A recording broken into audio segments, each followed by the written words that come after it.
ಯುವಕನ ಕಾಟಕ್ಕೆ ಅಪ್ರಾಪ್ತೆ ನೇಣು ಬಿಗಿದುಕೊಂಡು ಆತ್ಮಹತ್ಯೆ ಕೇಸ್ಗೆ ಸಂಬಂಧಪಟ್ಟ ಹಾಗೆ ಈ ಒಂದು ಪ್ರಕರಣಕ್ಕೆ ಸ್ಫೋಟಕವಾದಂತಹ ತಿರುವನ್ನ ಕೂಡ ನೀಡಿದೆ ಆಡಿಯೋ ತುಣುಕು.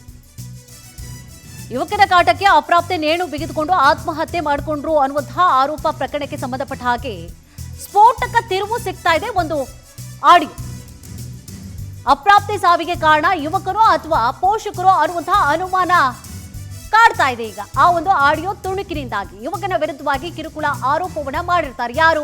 ಅಪ್ರಾಪ್ತಿಯ ಪೋಷಕರು ಮಾಡಿರ್ತಾರೆ. ನಂಜನಗೂಡು ಪಟ್ಟಣದ ನೀಲಕಂಠ ನಗರದ ದಿವ್ಯಾ ಆತ್ಮಹತ್ಯೆಯನ್ನು ಮಾಡಿಕೊಂಡಿರ್ತಾರೆ. ಯುವತಿಯ ಸಾವಿಗೆ ಪೋಷಕರ ವಿರೋಧವೇ ಕಾರಣ ಅಂತ ಆ ಒಂದು ಆಡಿಯೋ ತುಣುಕಿನ ಮೂಲಕವಾಗಿ ಗೊತ್ತಾಗ್ತಾ ಇದೆ. ಸ್ಫೋಟಕ ಮಾಹಿತಿಯನ್ನ ಬಿಚ್ಚಿಟ್ಟಿದ್ದಾನೆ ಯುವಕ ಆದಿತ್ಯ ಅಲಿಯಾಸ್ ರಘು. ಪ್ರಥಮ ವರ್ಷದ PUC ವಿದ್ಯಾಭ್ಯಾಸವನ್ನ ಮಾಡ್ತಾ ಇರ್ತಾರೆ ದಿವ್ಯಾ. ಆದಿತ್ಯನನ್ನ ಲವ್ ಮಾಡ್ತಾ ಇರ್ತಾರಂತೆ ಅಪ್ರಾಪ್ತೆ ದಿವ್ಯಾ. ನನ್ನನ್ನ ಕರೆದುಕೊಂಡು ಹೋಗುವಂತೆ ಮಾತನಾಡಿರುವಂತಹ ಆಡಿಯೋ ಸಿಕ್ಕಿರುವಂಥದ್ದು ಲಭ್ಯ ಆಗಿದೆ. ಸೆಲ್ಫಿ ಫೋಟೋಗಳು ಸಾಮಾಜಿಕ ಜಾಲತಾಣದಲ್ಲಿ ವೈರಲ್ ಆಗ್ತಾ ಇದೆ. ಯುವತಿ ಸಾವಿಗೆ ಪೋಷಕರೇ ಕಾರಣ ಅಂತ ಹೇಳಿ ಆದಿತ್ಯ ಹೇಳ್ತಾ ಇದ್ದಾರೆ. ಆದಿತ್ಯನ ವಿರುದ್ಧವಾಗಿ ಪೋಷಕರು ಏನ್ ಮಾಡ್ತಾರೆ? ಇವನ್ ದುಂಬಾಲ್ ಬಿದ್ದಿದ್ದ ನನ್ನ ಮಗಳ ಹಿಂದೆ ಆತ್ಮಹತ್ಯೆ ಮಾಡ್ಕೊಂಡು ಅಂತ ಹೇಳಿ ಅವ್ರು ಕಂಪ್ಲೇಂಟ್ ಕೊಟ್ಟಿರ್ತಾರೆ. ಯಾರು? ಈಕೆಯ ಪೋಷಕರು ಕೊಟ್ಟಿರ್ತಾರೆ. ಆದಿತ್ಯ ವಿರುದ್ಧವಾಗಿ ಕಂಪ್ಲೇಂಟ್ ಆಗಿರುತ್ತೆ. ಸೊ ಈತ ಆರೋಪ ಮಾಡ್ತಾ ಇರುವಂಥದ್ದು ಏನು? ನಾನು ಮತ್ತು ದಿವ್ಯಾ ಇಬ್ರು ಪ್ರೀತಿ ಮಾಡ್ತಾ ಇದ್ವಿ, ಪೋಷಕರ ವಿರೋಧ ಆಯಿತು, ನನ್ನನ್ನು ಕರ್ಕೊಂಡು ಹೋಗ್ಬಿಡು ಅಂತ ಹೇಳಿ ಆಕೆ ಹೇಳಿರುವಂಥದ್ದು. ಅವರು ಮೈಸೂರಿನಾದ್ಯಂತ ಸುತ್ತಾಡಿರುವಂತಹ ಫೋಟೋಗಳನ್ನು ಕೂಡ ಆತ ತೋರಿಸ್ತಾ ಇದ್ದಾನೆ. ನಾವು ಪ್ರೀತಿ ಮಾಡ್ತಾ ಇದ್ವಿ, ಪೋಷಕರು ಒಪ್ಕೊಳ್ತಾ ಇಲ್ಲ, ನನ್ನ ಕರ್ಕೊಂಡು ಹೋಗು ಅಂತ ಹೇಳಿ ಕೂಡ ಹೇಳ್ತಾ ಇದ್ರು ಅನ್ನುವಂತಹ ಆಡಿಯೋ ಇದೀಗ ಲಭ್ಯ ಆಗಿದೆ. ಅರ್ಥ ಆಗಿಲ್ಲ ಅಮ್ಮ. ನವ್ಯ ಇಲ್ಲ. ನವ್ಯ ಓದ್ಲ ಅವ್ರ ಗಂಡ ಮನೆಗೆ ಫೋನ್ ಇಟ್ಬಿಟ್ಟೋಗವ್ರೆ. ಅಮ್ಮ ಚಾರ್ಜರ್ ಬಿಟ್ಬಿಟ್ಟೋಗವ್ರೆ. ನಿಜ ನನ್ ಬೇಡ್ವಾ? ನೀನ್ ಯಾಕೆ ಅಳ್ತಾ ಇದೀಯಾ? ನೀವು ಬೇಡ ಹೇಳಿ.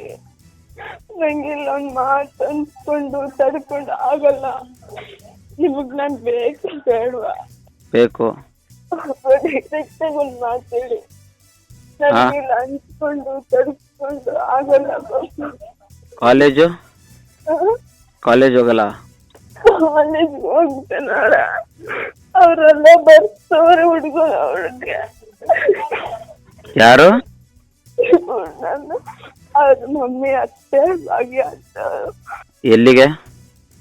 ಮನೆಗೆ. ಏಂತಿಗೆ? ನೋಡಕ್ಕೆ ಆಗಲ್ಲ ನನಗೆ. ನಾನು ಬರ್ತಿಲ್ಲ. ನಾನು ಬರ್ತಿಲ್ಲ. ಯಾಕೆ ಅಳ್ತಾ ಇದೀಯಾ? ನಾನು ಹಿಂಗಿರ್ಲಿ ನೀವು ನಾನು ಹಿಂಗಿರ್ಲಿ. ನೋಡ್ಕೊಂಡ್ ಮಾತಾಡ. ಅಮ್ಮ ಬಂದ್ಗಿಂದರು ಸಾಯ್ತೀನಿ. ಹಾ ಸಾಯ್ತೀನಿ. ಆಗಲ್ಲ ನನ್ಗೆ ಇದು. ಏಯ್ ನಾನಿಲ್ವಾ? ಯಾಕೆ ಭಯ ಪಡ್ತೀಯ?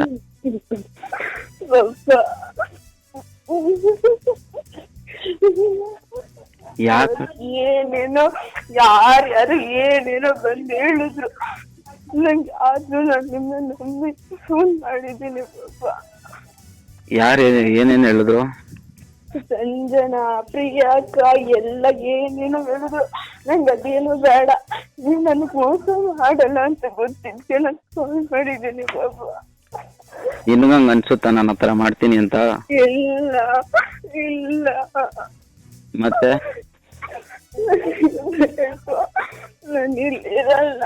ನಂಗೆ ಈಗ್ಲೇ ಮದ್ವೆ ಮಾಡ್ತವ್ರೆ.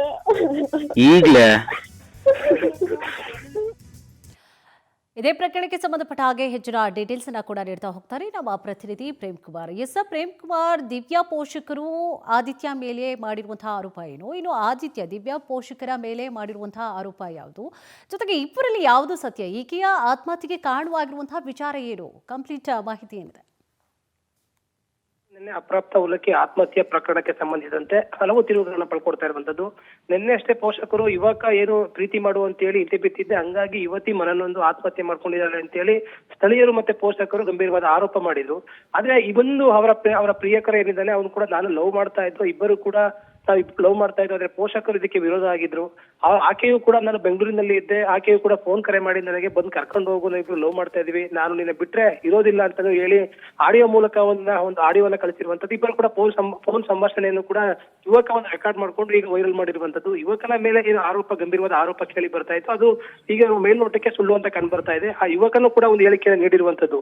ನಾನು ಯಾವುದೇ ರೀತಿಯಲ್ಲಿ ಕೂಡ ಒಂದು ಅಪ್ರಾಪ್ತ ಬಾಲಕಿ ಹಿಂದೆ ಬಿದ್ದಿರಲಿಲ್ಲ, ಇಬ್ರು ಕೂಡ ಲವ್ ಮಾಡ್ತಾ ಇದ್ದು, ಪ್ರೀತಿ ಮಾಡ್ತಾ ಇದ್ದು. ಅವರ ಪೋಷಕರ ವಿರೋಧ ಇತ್ತು. ಅವರ ಆಕೆಯನ್ನು ಕೂಡ ನೋಡೋದಕ್ಕೆ ಹಲವಾರು ಕಣ್ಗಳು ಬರ್ತಾ ಇದ್ರು. ಅದನ್ನ ವಿರೋಧ ಮಾಡಿ ಆಕೆ ನನ್ನನ್ನು ಬಂದು ಕರ್ಕೊಂಡು ಹೋಗು ಅಂತ ಹೇಳ್ತಾ ಇದ್ರು. ನಾನು ಮನೇಲಿ ಇರೋದಿಲ್ಲ ಅಂತ ಹೇಳ್ತಾ ಇದ್ರು, ನಾನು ಬದುಕಿರೋದಿಲ್ಲ ಅಂತಾನು ಕೂಡ ಹೇಳ್ತಾ ಇರುವಂತ ಒಂದು ಆಡಿಯೋ ಸಿಕ್ಕಿರುವಂತದ್ದು. ಈ ಎಲ್ಲಾ ಮೂಲಗಳನ್ನು ನೋಡ್ತಾ ಇದ್ರೆ ಇಬ್ಬರು ಕೂಡ ಯುವಕ ಯುವತಿಯರು ಇಬ್ರು ಕೂಡ ಲವ್ ಮಾಡ್ತಾ ಇರುವಂತಹ ಫೋಟೋಗಳು, ಇಬ್ಬರು ಜೊತೆಲಿರುವಂತಹ ಫೋಟೋಗಳು ಕೂಡ ಈಗಾಗಲೇ ಸಿಕ್ಕಿರುವಂತದ್ದು. ಏನೋ ಪೋಷಕರು ಅಂದ್ರೆ ಅಪ್ರಾಪ್ತ ಬಾಲಕಿಯ ಒಂದು ಪೋಷಕರು ಏನು ಆರೋಪ ಮಾಡ್ತಾ ಇರೋದು ಮೇಲ್ನೋಟಕ್ಕೆ ಸುಳ್ಳು ಅಂತ ಕಂಡು ಬರ್ತಾ ಇದೆ. ಇಬ್ಬರು ಪ್ರೀತಿ ಮಾಡ್ತಿದ್ದು ಅಂತ ಹೇಳಿ ಆಡಿಯೋ ಮತ್ತೆ ಇಲ್ಲಿರುವಂತಹ ಸಿಕ್ಕಿರುವಂತಹ ಫೋಟೋಗಳು ಎಲ್ಲವೂ ಕೂಡ ಈಗ ಸಿಕ್ಕಿರುವಂತ ಹಿನ್ನೆಲೆಯಲ್ಲಿ ಕೂಡ ಪೊಲೀಸರು ಇದನ್ನ ಪ್ರಕರಣ ದಾಖಲು ಮಾಡಿಕೊಂಡು ಸೂಕ್ತವಾದ ತನಿಖೆಯನ್ನ ಮಾಡಿ ಇದರಲ್ಲಿ ಪೋಷಕರ ತಪ್ಪಿದೆಯಾ ಅಥವಾ ಯುವಕರ ತಪ್ಪಿದೆಯಾ ಎಂಬುದನ್ನು ಕೂಡ ಪರಿಶೀಲನೆ ಮಾಡಿ ಒಂದು ಸತ್ಯಾಸತ್ಯತೆಗಳು ಹೊರಬರಬೇಕಾಗಿರುವಂತದ್ದು. ಎಸ್, ಥ್ಯಾಂಕ್ ಯು ತಮ್ಮೆಲ್ಲ ಡೀಟೇಲ್ಸ್ಗಾಗಿ.